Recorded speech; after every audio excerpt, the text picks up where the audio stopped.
A prosperous family travels east to the capital city. 2 generations later, they name a growing clump of matter fatsang. At the age of 16, he burned off a finger as an offering to Buddha. The next year, he wandered off for the Taipei Mountain, home to many reclusive, truth-seeking individuals.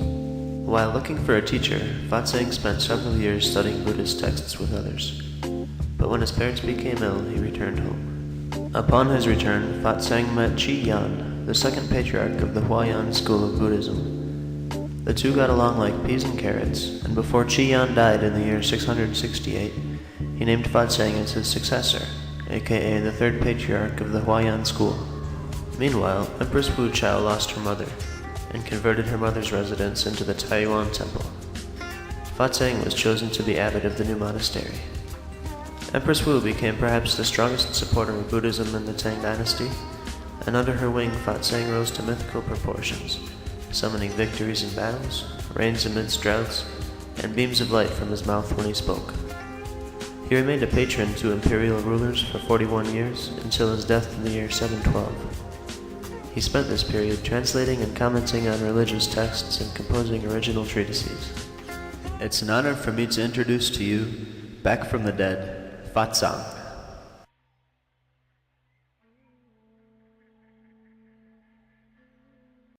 When it comes to consciousness, no other school seems to understand the significance of interconnectedness. Certainly nothing exists in isolation. Everything exists only in relationship to everything else. We are defined by everything else, and at the same time we define everything else. Imagine this. A government issues 10 coins, which are only worth anything in units of 10. A coin by itself is not then truly a coin. For each coin to be truly a coin, all 10 coins are necessary. Each coin is simultaneously effect and cause. Each coin is powerless without the existence of all others, yet each coin by its existence creates all others.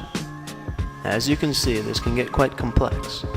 Infinitely complex, in fact, because everything is constantly cause and effect of everything else. Everything infinitely interpenetrates everything else. Imagine 2 mirrors facing each other with a candle in the middle. It is like this that the candle's flame enters into everything infinitely. Imagine next a net extending infinitely in all directions. At each node, where threads cross, there is a clear gem. The net is curved so that in each gem can be clearly seen the reflections of all other gems. Inside each reflection of a gem can still be seen the reflection of all other gems. The universe is like this. Many have argued about the nature of emptiness and the role of consciousness, but in the process most have forgot the true nature of things as described by the Buddha Shakyamuni shortly after he attained Buddhahood. In the Flower Garland Sutra, he describes the illuminated state of mind, which sees all things clearly. From the sutra, it becomes clear that true perception is itself a consciousness, and is inherently real. The Buddha's knowledge entered into all times with complete equanimity.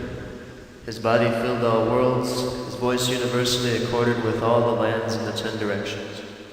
Each of his hair tips was able to contain all worlds without interference. What the Flower Garland Sutra is describing can be called Tathagata-garbha, or Buddha nature. Despite what Madhyamakins assert, Tathagata-garbha is not empty.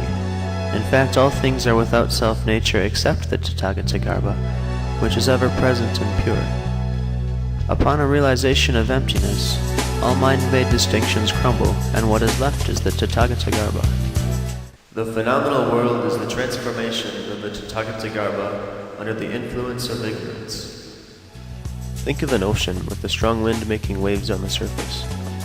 The wind is ignorance, which falsely leads us to think that the waves are separate, but the essence of the waves is the same. In this way, the Buddha nature permeates all phenomena, whether they know it or not. To realize this is to reach the 9th level of consciousness. This is where previous Yogacharans fall short. They say there are 8 consciousnesses, and that the 8th consciousness, or the storehouse consciousness, dissolves with enlightenment. But then what is left? Tathagata-garbha, of course. Bodhiruchi was right to include the 9th consciousness in his translation of Vasubandhu's treatise on the 10 Stages Sutra. To experience the 9th level of consciousness is to experience nirvana. In light of these improvements to Buddhist thought, it is necessary to redefine our notions of karma. Karma does not exist only in the storehouse consciousness, as has been previously thought. Rather, it is also inherent in the environment in which one is born. The karmic position of one's environment infinitely interpenetrates everything else. Thus, karma is universal. One's material conditions, then, result from a combination of one's storehouse consciousness and the universal karmic condition.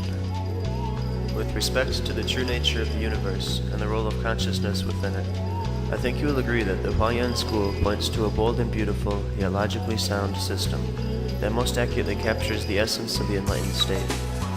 However, this is not to say that the other schools are wrong. The other Yogacharans have thus far been on the right track, but have not gone far enough. The mind-only school posits that reality is nothing more than transformations within our consciousness. But if consciousness is conscious of other consciousness, then each transforms the other. With all the consciousness in the universe, these transformations become infinite, and together become a universal consciousness, a concept missing from traditional Yogacharan thought. Likewise, the Madhyamakins have missed the true nature of enlightenment, instead focusing on the conditions necessary for enlightenment to occur. The realization of emptiness is valuable on the path to enlightenment, but emptiness utterly fails to describe the interconnected beauty revealed when mind-made distinctions dissolve into Tathagatagarbha, the essence of the universe.